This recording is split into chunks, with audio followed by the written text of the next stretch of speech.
nous, aujourd'hui, c'est une grande journée. Ça va être une journée mémorable. Ça va être une journée qui va présenter le futur de l'Arena de Brownsburg-Chatham, mais aussi un joyau en plein centre de la communauté.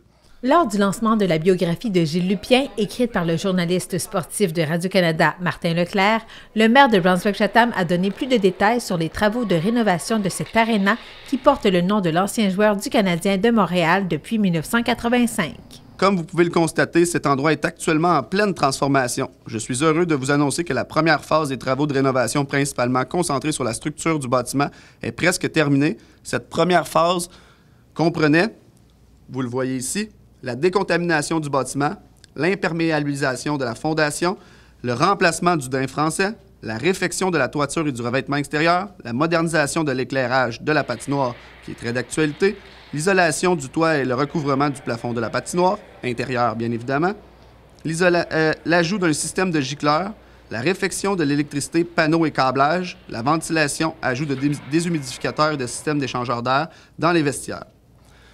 Donc, c'est une première phase, au même titre qu'une maison. Quand on ajoute une nouvelle maison, on va se concentrer sur la structure avant de se concentrer sur tout ce qui est visuel. Nous pouvons affirmer que cette première phase s'est bien déroulée et a respecté l'échéancier. D'ailleurs, l'ouverture de la saison 2024-2025 a eu lieu le 7 octobre dernier et les citoyens peuvent à nouveau profiter pleinement. Plusieurs plages horaires d'activités libres et gratuites sont offertes, dont certaines qui ont été réservées pour différents groupes d'âge en appui à notre politique de la famille et des personnes aînées que nous venons d'adopter avec le département des loisirs à la ville de Brownsburg-Chatham.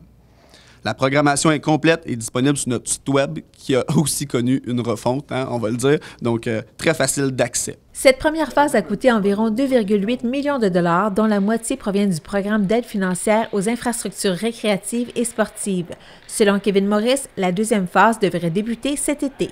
Nous travaillons maintenant activement à la mise en branle de la deuxième phase des travaux qui débutera durant la saison estivale 2025. Donc non, ça ne sera pas dans 2, 3, 4, 5, 10 ans, ça va être dès 2025. Elle comprendra les améliorations suivantes que vous voyez également ici. Le changement de la bande de la patinoire, la modification des estrades et l'ajout de sièges, la reconfiguration des bancs des joueurs et des officiels, la modernisation des vestiaires des joueurs, le réaménagement du hall d'entrée, où nous sommes présentement, la réfection des toilettes, l'installation de l'affichage des commanditaires. Ces rénovations garantiront que cette aréna puisse continuer à servir notre communauté pour de nombreuses années, tout en honorant la mémoire de Gilles Lupien. Le coût pour cette prochaine étape n'a pas été révélé lors de cette conférence de presse. On a estimé qu'on ne va pas dévoiler. Je te demande de te tenir au courant. Dans les prochaines semaines, on va lancer un plan pour la phase 2 qui va être annoncé au grand public. Donc, il va y avoir une phase, bien évidemment, silencieuse et une phase annoncée au grand public. Donc, reste à l'affût, honnêtement. Reste à l'affût, M. Legault, puis on va pouvoir avoir plus d'informations. Effectivement, oui. Pas l'appel d'offres. On va lancer un projet concret qui va permettre à toute la communauté de se rassembler pour pouvoir entourer l'Aréna Gilles Lupien.